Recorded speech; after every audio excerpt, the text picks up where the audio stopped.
Indian overseas bank Talegaon येथे महिलांची बँकेत प्रचंड गर्दी।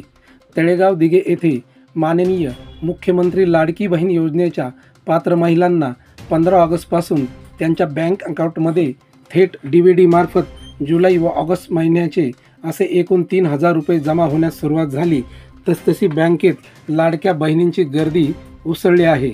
याबाबत NS न्यूजचे प्रतिनिधी प्रशांत जगताप यांनी बँक मॅनेजर अमोल भट साहेब यांची भेट घेतली असता त्यांनी आमचा संपूर्ण स्टाफ कालपासून रात्री 9 वाजेपर्यंत काम करत असून आज सर्व लाडकी बहीण योजनेसाठी आधार लिंक करणे, नवीन खाते उघडणे तसेच या योजनेपासून कोणीही महिला वंचित राहणार नाही याची दक्षता आम्ही घेत आहोत असे सांगितले।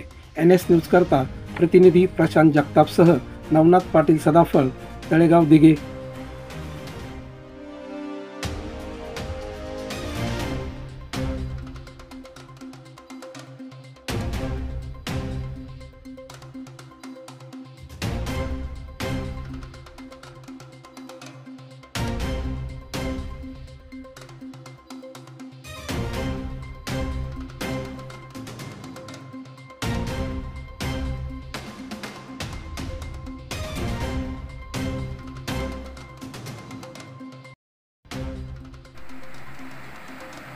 तर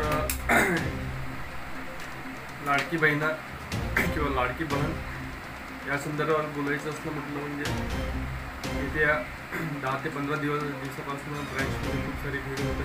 ज्या महिला भगिनींचे खाते नाही आहे ते नवीन खाते ते ओपन करून घेत आहे किंवा ज्यांचे इनऑपरेटिव्ह आहे जे आजपर्यंत यूज नाही केले तर ते त्यांचे खाते जे आहे ते ऑपरेट करत आहे। आणि काही जे आधार सीडिंग नाही आहे त्याबद्दल ते आधार सीडिंग करून देत आहेत। अशी सर्व भीड जी आहे ते ब्रँचमध्ये होत आहे आणि आम्ही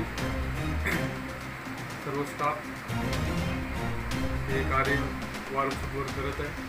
मात्र महाराष्ट्र गव्हर्नमेंटची जी गाईडलाईन आहे ती 2 दिवसाच्या आत 19 तारखेपर्यंत ज्या महिलांचे आधार सीडिंग झालेले नाही आधार सीडिंग करून घ्यावे आणि योजनेचा लाभ घ्यावा।